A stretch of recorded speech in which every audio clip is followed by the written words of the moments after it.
Assalamualaikum, semangat pagi semua teman-teman. Sebelumnya kita salam hormat dulu buat semua keluarga di rumah. Semoga sehat selalu, bahagia lahir dan batin. Nah oke teman-teman, kali ini kita berbagi pengalaman tentang kasus mobil ini baru datang semalam di towing. Yaitu yang mana kasusnya mungkin teman-teman sebagian udah pernah ngalami, yaitu oli pindah ke jalur pendingin. Nah yang kedua kasusnya, mobil ini tidak mau manual atau triptoniknya tidak berfungsi. Jadi kalau kita pindah tuas metiknya ke manual, itu dia tetap di D. Nah jadi untuk kedua kasus ini, kita sekalian aja bikinkan videonya, perbaikan. Nah untuk di metiknya kita belum bisa analisa. Yang pasti nanti kita keluarkan THCM-nya, kita keluarkan sarang tahunnya, kemudian terakhir baru kita cek tuas metiknya. Karena kalau kita scanner, metiknya tidak ada DTC. Jadi kita nggak tahu arahnya kemana. Apakah bagian elektrikalnya, apakah mekanikalnya. Tapi kalau menurut analisa kita, kasusnya ada di area selenoid metik, kemudian tuas metiknya. Nah itu untuk kasus yang tidak mau pindah ke manual. Nah untuk kasus yang pindahnya oli ke jalur pendingin, sama, tidak ada DTC-nya. Jadi kalau teman-teman dapat kasus seperti ini, itu kalau kita scanner, tidak keluar DTC-nya. Nah ini analisa kita nanti mengarahnya ke oil cooler, yang mana posisinya ada di rumah filter olinya. Mobil ini semalam di towing dari provinsi tetangga, provinsi sebelah. Kalau kita nyalakan sekarang mesinnya tetap nyala, cuman mobil ini tidak rekom untuk dibawa jalan jauh. Jadi kalau misalnya teman-teman dapat kasus seperti ini, tiba-tiba teman-teman melihat di tabung radiatornya atau di tabung reservoirnya ada oli, kalau bisa jangan dibawa jalan lagi mobilnya. Kalau seandainya terpaksa bawa jalan boleh, tapi jangan lebih dari 25 atau 30 kilo. Nah nanti tetap jangan lupa cek oli mesinnya. Karena kasus seperti ini, yaitu di saat mesin nyala, oli mesinnya akan pindah ke jalur pendingin semua. Jadi udah pasti mesin akan kekurangan oli. Itu yang mana nanti akan merusak bagian mesinnya. Kalau bisa jangan dibawa jalan lagi. Bos, buka ke mesin bos. Nah ini kalau kita nyalakan mesinnya tetap nyala. Coba tes bos, starter bos. Nah, ini kondisinya.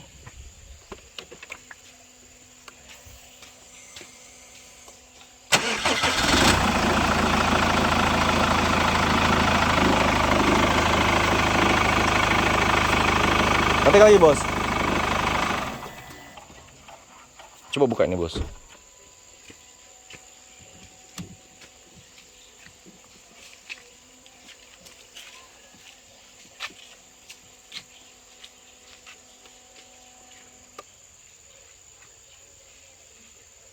Nah jadi kalau teman-teman menemukan kasus seperti ini di mobilnya, nggak usah khawatir, nggak usah panik, atau nggak usah merasa risau bahwa ini bukanlah kasus yang berat atau ini bukanlah kasus yang bisa menghabiskan budget yang banyak.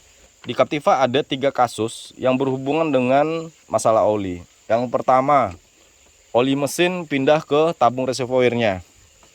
Yang kedua, oli metik pindah ke tabung reservoirnya.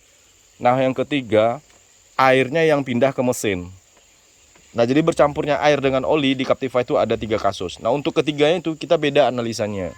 Nah kalau untuk kasus seperti ini yang olinya pindah ke jalur pendingin yang ada di reservoir seperti ini, warnanya hitam, itu positif masalah ada di oil cooler atau rumah oil coolernya. Nah kalau seandainya itu di dalamnya merah atau warnanya berwarna pink, nah itu kasusnya oli metiknya yang pindah ke reservoir. Nah itu kasusnya ada di radiatornya. Nah yang ketiga kasus air yang pindah ke mesin. Nah yang sering terjadi teman-teman cek kalau stick olinya airnya berubah warna kopi susu, ada yang berubah warna putih. Nah itu baru masalah di dekselnya. Jadi jangan sampai salah analisa. Nah jadi untuk kasus seperti ini, kalau teman-teman bertanya apakah ini biayanya besar? Tidak. Tergantung teman-teman mau beli part yang mana. Oil cooler itu dari harga 900.000 sampai yang harga 2 jutaan, 3 jutaan ada. Jadi tergantung teman-teman mau yang beli yang mana. Mau yang paling murah ada, mau yang nomor 2, nomor 3 ada. Tapi pengerjaan yang lama itu yang menghabiskan waktu yaitu membersihkannya, membersihkan jalur pendinginnya dari oli.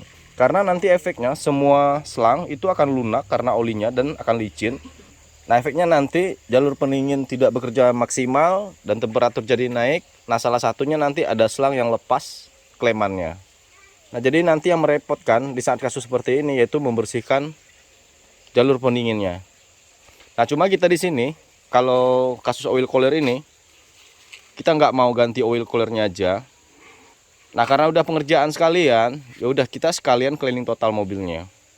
Nah, jadi karena kita udah bersihkan semua jalur pendinginnya, sekalian aja kita bersihkan jalur pernapasan atau jalur turbo dan jalur bahan bakarnya. Jadi nanti pengerjaan kita di mobil ini, yang pertama membereskan kasusnya, yaitu jalur pendingin, kemudian oil coolernya, kemudian reservoirnya kita bersihkan semua, oil cooler kita ganti.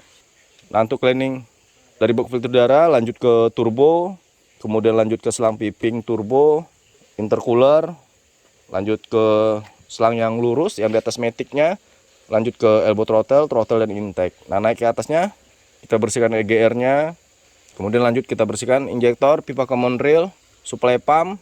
Nah, lanjut ke belakang kita bersihkan full pumpnya. Nah, untuk pengerjaan ini nggak usah kita videokan semua karena ini sama prosesnya dengan cleaning total, cuman yang membedakan nanti kita penggantian oil cooler. Nah, teman-teman, kita lanjutkan. Kita mulai dari bumper dulu. Setelah bagian depan terlepas, nah nanti baru kita lepas bagian kiri mesinnya. Nah, lanjut nanti sebelah kanan. Nah, baru nanti terakhir kita pelepasan intake. Nah, sebelum kita pelepasan tabung reservoir, pelepasan selang radiator, itu nanti kita keluarkan dulu olinya. Kita lepas dulu keran yang bagian radiator yang di sini. Nah, setelah nanti oli di jalur pendingin udah keluar semua, baru kita lepas radiator, selang, dan tabung reservoirnya. Nah, oke teman, kita lanjutkan. Nanti kita videokan step by stepnya. Nah, ini kondisi bagian depannya kita lepas, bempernya, kemudian kondensor, intercooler, dan radiator. Nah, untuk kondensor kita nggak perlu lepas, jadi nanti kita nggak perlu penggantian atau penambahan freon. Nah, jadi kita bikin seperti ini aja. Nah, ini radiatornya. Nah, setelah ini kita lanjut pelepasan di bagian downpipe, lanjut ke turbo karena kita udah lepas bagian depan. Karena mobil ini juga ada masalah di maticnya. Nah, nanti kita lepas ini. Kita keluarkan THCM dan sarang tawonnya. Kita bersihkan. Nah, habis ini kita lanjut pelepasan downpipe, lanjut ke turbo, baru nanti kita lanjut pelepasan bagian dalam. Nah, ini tutupnya nggak ada. Nanti coba kita carikan. Nah, ini fusebox juga tidak dibautkan. Luar biasa. Nah, untuk pelepasan radiator itu udah ada videonya. Waktu kita pengerjaan oil cooler juga, yang mobil DK. Nah, nanti kita pisah extra fan dan radiatornya. Kita cuci sekalian. Oke, bos? Oke. Bongkar, bos.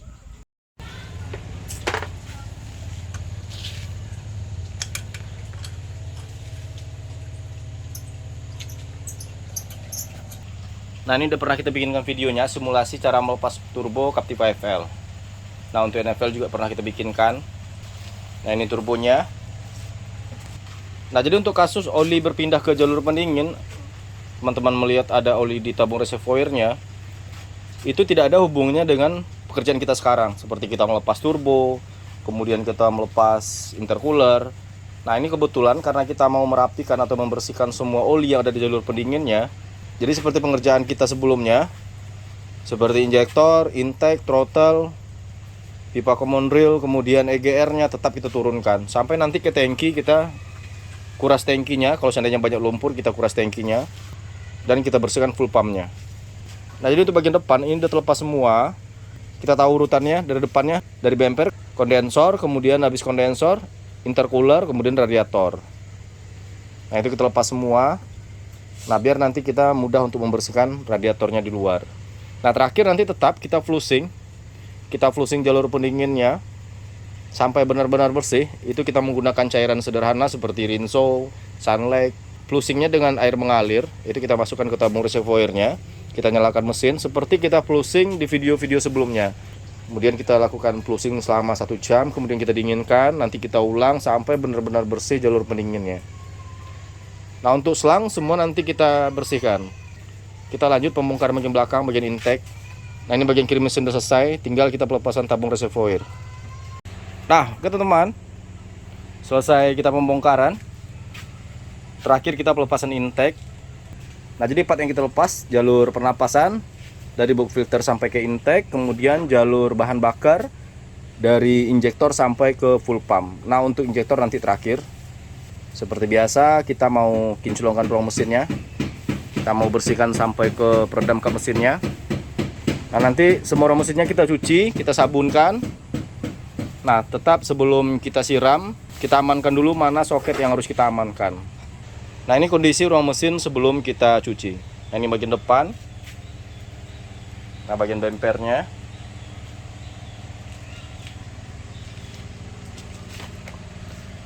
Nah, ini bagian blok mesin, area bawah turbo atau belakang turbo. Nah, ini bagian metiknya. Nah, ini bagian kiri mesin, tatakan baterai, pushbox, tabung reservoir. Nah, ini bagian intake dan EGR-nya.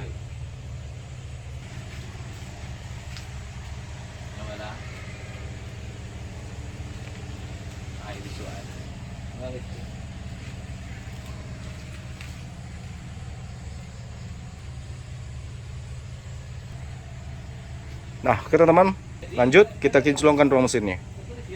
Nah, untuk oil cooler dan rumah oil coolernya belum kita lepas, sengaja nanti kita lepas setelah kita cuci ruang mesinnya. Jadi oil coolernya berfungsi untuk mengamankan bagian rumah oil coolernya. Jadi nanti setelah semua bersih, baru kita lepas oil cooler dan rumah oil coolernya. Nah, sekalian juga nanti kita lepas cover THCM-nya. Nah, sekarang kita mandikan dulu mesinnya, kita bikin kinclong dulu ruang mesinnya. Nah, nanti kita rapikan juga wiringnya. Oke, kita lanjutkan. Kinclongkan, bos. Nah, oke teman-teman, kita lanjutkan. Ini proses terakhir pencucian ruang mesin. Nah, untuk pencucian ruang mesin ini, pertama kita membuangkan oli, gomuk. Kita menggunakan bahan sederhana seperti solar. Lanjut yang kedua, kemudian kita menggunakan sabun colek. Terakhir, yaitu lanjut yang ketiga, pencucian seluruh ruang mesinnya sampai ke kap mesinnya. Nah, tetap ya teman-teman, untuk proses ini kita harus mengamankan soket atau lubang yang harus diamankan. Seperti di header itu kita tutup sama plastik. Nah, bagian intake, bagian belakangnya kita tutup sama plastik. Siram, bos.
Selesai kita pencucian ruang mesin.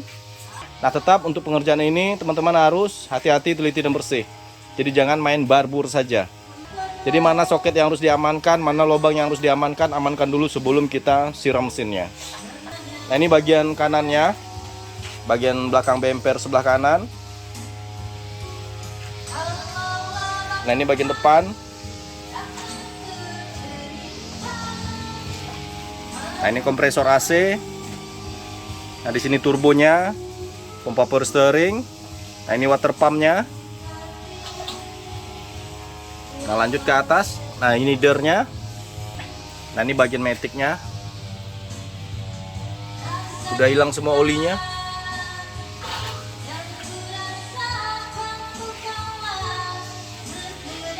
Nah ini bagian kiri, tabung washer. Mantap, kinclong. Nah ini bagian kiri mesinnya, tatakan baterai, push box, tabung reservoir.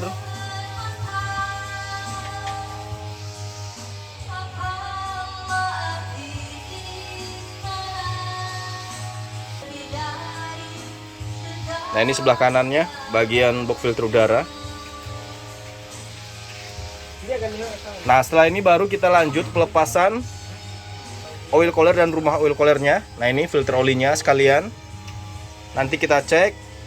Kalau seandainya rumah oil coolernya aman, berarti positif kasusnya ada di oil cooler. Jadi tetap untuk pengerjaan ini teman-teman, jangan hanya lakukan penggantian oil cooler saja, dan pastikan rumah oil coolernya juga aman dari korosi. Nah nanti baru kita lepas juga cover TCM nya yang ini.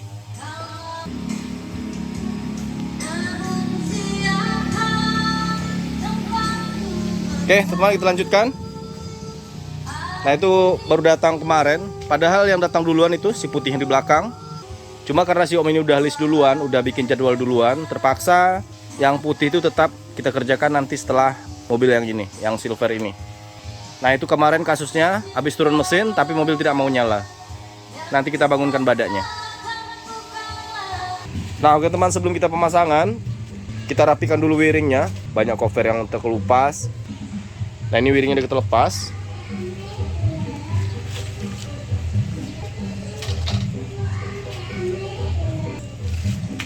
Nah, ini mau kita rapikan.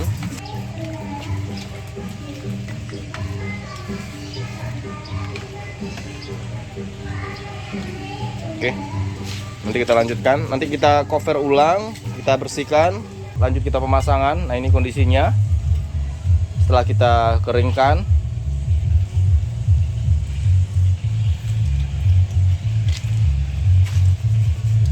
Nah tetap untuk injektor dan PCV itu terakhir. Nanti di saat kita mau menyalakan mesinnya, kita lepas injektor dan PCV-nya.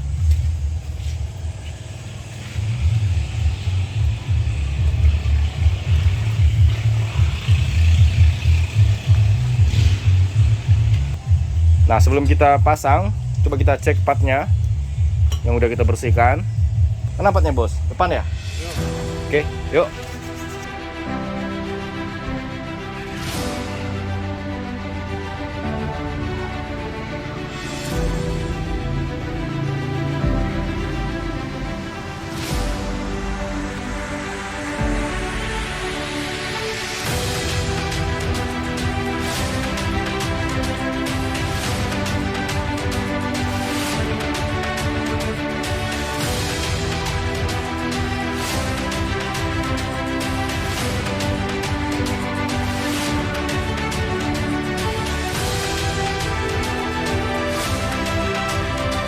Nah ini wiringnya udah kita rapikan, udah kita cover ulang. Nah ini oil cooler yang baru, intake. Nah ini turbo, getriknya. Nah, ini radiator udah kita bersihkan, intercooler. Oke kita lanjut pemasangan. Kita mulai dari oil cooler dulu. Nah ini rumah oil coolernya. Jadi kalau teman-teman ada kasus di oil cooler, jangan hanya ganti oil coolernya aja. Nah jadi harus cek ininya, rumahnya. Terkadang korosi di rumahnya juga bisa menyebabkan jebolnya oli ke jalur pendingin. Jadi pastikan dulu rumah oil coolernya aman, baru ganti oil coolernya. Nah oke teman, kita lanjutkan.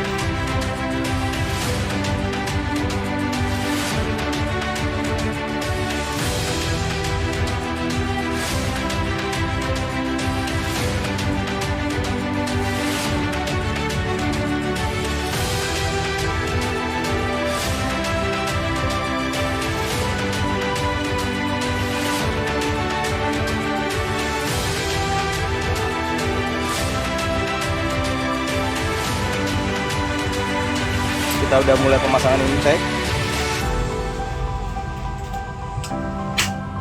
Mantap, visual. Nah setelah intake lanjut kita pasang EGR-nya, kita lanjut ke atas. Nah kalau EGR udah terpasang, bagian sini udah terpasang semua, berarti bagian belakang mesinnya selesai.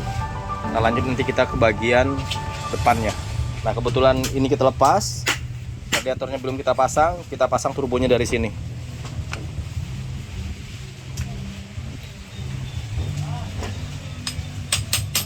Oke, mantap. Nah teman-teman, kita lanjutkan.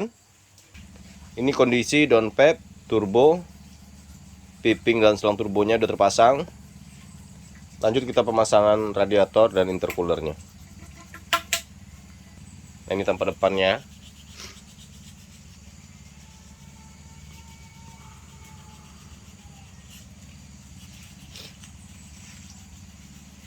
Jadi tinggal pemasangan kita untuk bagian sebelah kiri, pushbox, kita tekan baterai. Nah untuk sebelah kanannya, box filter udara. Kebetulan kita ada penggantian engine mounting sebelah kanan. Nah itu nanti terakhir. Untuk bagian depannya, pemasangan radiator, intercooler, dan kondensornya. Nah setelah ini selesai, baru terakhir nanti kita lepas injektornya. Kita cek pengabutan, kita cek nozzle-nya. Nah oke teman, kita lanjutkan. Nah oke teman, alhamdulillah selesai sudah pekerjaan kita. Itu yang mana kasus mobil ini kemarin. Nah yang pertama, pindahnya oli mesin ke jalur pendingin, yaitu ke tabung reservoirnya. Nah yang kedua, pindahnya oli matic ke jalur pendingin. Nah untuk kasus oli matic pindah ke jalur pendingin, nah itu sudah dilakukan penggantian radiator sama ownernya sebelum dibawa ke sini, sehingga terjadinya pencampuran air dengan oli matic yang menyebabkan rusaknya mechanical body valve. Jadi kita cek kemarin, body valve-nya ada yang berkarat. Nah papan rangkaiannya yang di body valve itu ada yang putus dan nggak bisa di repair lagi. Jadi ownernya terpaksa ganti body valve-nya. Itu kita pakai copotan. Nah untuk kasus oli yang pindah ke jalur pendingin, kita udah ganti oil cooler-nya, alhamdulillah udah normal. Nah memang untuk pengerjaan oil cooler yang paling lama yaitu flushing air radiatornya, itu nanti sampai benar-benar bersih. Jadi buat teman-teman yang punya kasus oil cooler nggak usah khawatir, karena untuk flushing ini kita butuh 2-3 hari sampai nanti benar-benar air yang keluar di selang buang di jalur baliknya radiator itu nanti berwarna bening dan tidak ada lagi jelaga-jelaga olinya. Nah kemudian untuk kasus di injektor, nah jadi ada satu injektor yang kita ganti batangnya. Nah itu kita kasih gratis saja buat ownernya. Nah kemudian untuk kondisi injektor, keempat injektornya memang kurang bagus. Nah kita jadikan aja PR buat ownernya. Untuk kedepannya kalau bisa diganti nozzle injektornya. Nah kalau sekarang kita baru maksimalkan. Yang kemarin injektornya ada yang ngabut 3 lubang, ada yang ngabut 4 lubang. Sekarang udah ngabut semua lubangnya, ke 8 lubang nozzle-nya udah ngabut. Cuma kondisi ngabutnya kita cek tidak maksimal, masih ada yang runcing. Udah coba kita rendam, tapi tetap hasilnya tidak bisa maksimal. Tapi injektor ini masih layak dipakai. Cuma tidak rekom untuk penggunaan bahan bakar bio, karena injektornya kurang maksimal. Takutnya nanti keluar indikator dan keluar DTC injektor atau low pressure. Nah untuk yang lain udah kita bereskan, alhamdulillah semua normal kembali. Termasuk wiringnya juga kita rapikan. Nah ini kondisi mesinnya setelah kita perbaiki. Secara visualnya alhamdulillah ada kinclong lagi, udah bersih. Nah untuk AC juga udah kita perbaiki, yaitu kemarin ada masalah di penyumbatan ekspansinya. Jadi karena kita ganti ekspansinya, sekalian kita ganti filter kondensor, silikanya kondensor. Nah alhamdulillah sekarang udah kembali normal. Nah untuk kemarin yang bunyi sebelah kanan, itu kita ada penggantian di tensioner sama fan belnya.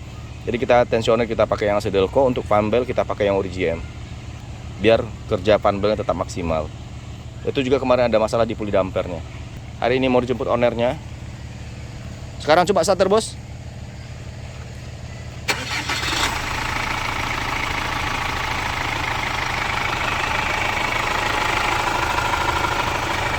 Coba matikan lagi bos, matikan lagi bos. Oke coba starter ulang bos.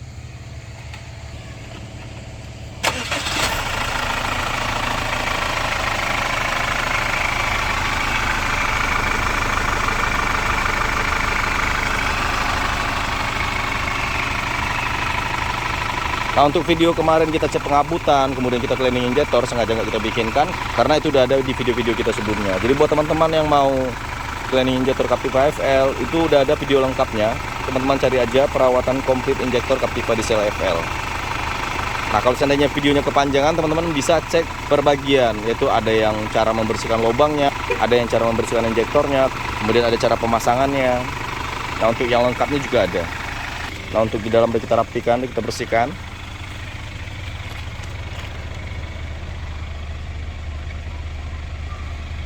Nah, ini kemarin kita kuras tangki, jadi kita isi pertalite dulu 250.000. Nah, nanti setelah jalan sekitar 100 kilo, boleh ownernya silahkan isi biosolar.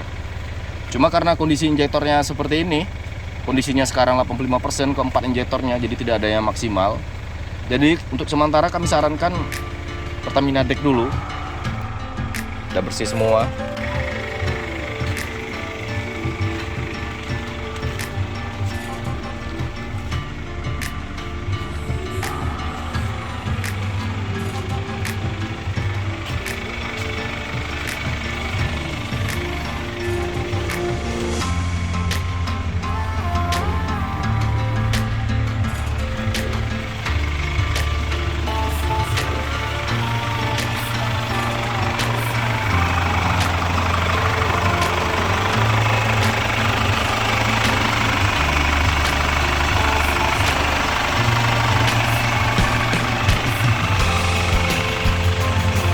Jadi tetap ya teman, di sini kita sebelum mobil masuk garasi dan keluar itu mobil wajib dicuci. Jadi masuknya bersih, keluarnya juga harus bersih. Nah, ini baru datang semalam, NFL warna hitam.